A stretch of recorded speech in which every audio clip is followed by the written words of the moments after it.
Hello and welcome to the wide world of physics. Today we're going to be talking about the interaction between this, which is just a simple bar magnet, and electricity. There's a very complicated system that works around it, which I'm going to break down to be quite simple, but it's something that we use every day, which is electric motors. Electric motors are everywhere. Fans, hair dryers, car windows, loads of different things. And all they do is exploit the interaction between magnetism and electricity. Now, electric motors work on a very simple principle. They convert mechanical motion, mechanical energy, into electrical energy. Or, in this case, you put electricity into a motor and you get mechanical motion out of it. You convert electrical energy into mechanical energy. If you were going to generate electricity in a power plant, for example, you would reverse this process and spin a turbine, or a wind turbine, or a hydroelectric dam, where you have water falling over a dam turning a wheel. It all works the same way. What you do is you have a massive coil of wire, which you can see on the inside. That's those copper bits in there. And you can see, if I spin this, you can see there's a metal piece inside that's also spinning.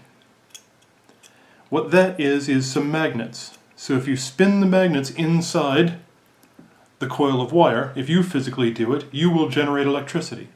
However, if you put electricity into it, you will run power through the copper wiring, and that interaction with the magnets will force the magnet to spin, generating mechanical energy.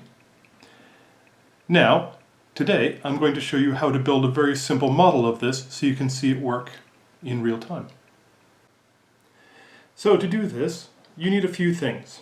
There is a kit that you can get that will make this a lot easier for you to do, but if you're going to make your own motor, you need a few things, and they're all quite simple. First things you need are magnets. These are ceramic magnets. They're just attached to this metal bracket. You need something for the metal to spin on, the engine to spin on. In this case, I have a rod that's going to act as an axle. And I have this thing, which is effectively a bit of wire, literally just a bit of wire, wrapped around this plastic bit in the middle, with the two ends of the wire exposed down this end. And if we put it all together, we end up with a motor kit. So, if we place the stand into the middle of the magnets, if we then put the axle through the center of the coil of wire, we end up with a nice, simple setup. Now there's one thing we haven't talked about yet, and that's the battery.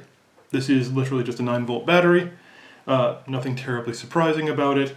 What it does, however, is it's going to power the coil of wire on the inside of this motor.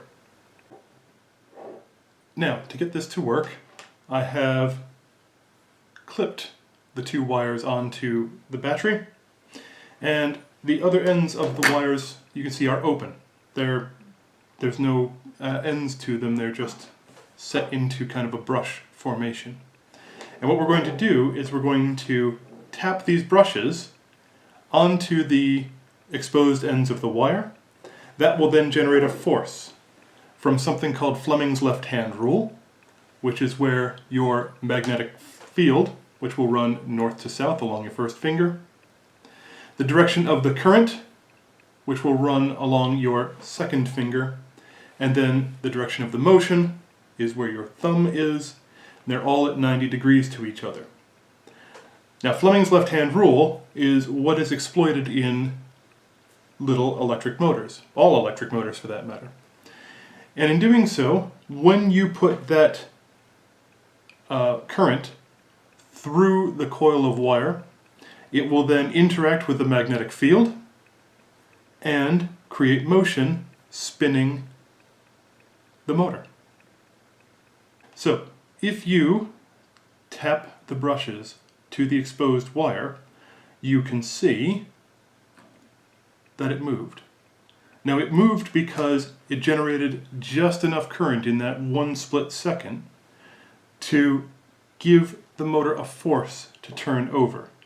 Now if you connect them up a bit more solidly, the momentum of the motor should continue to spin it around, and then it will touch the brushes repeatedly, generating more current, generating more force.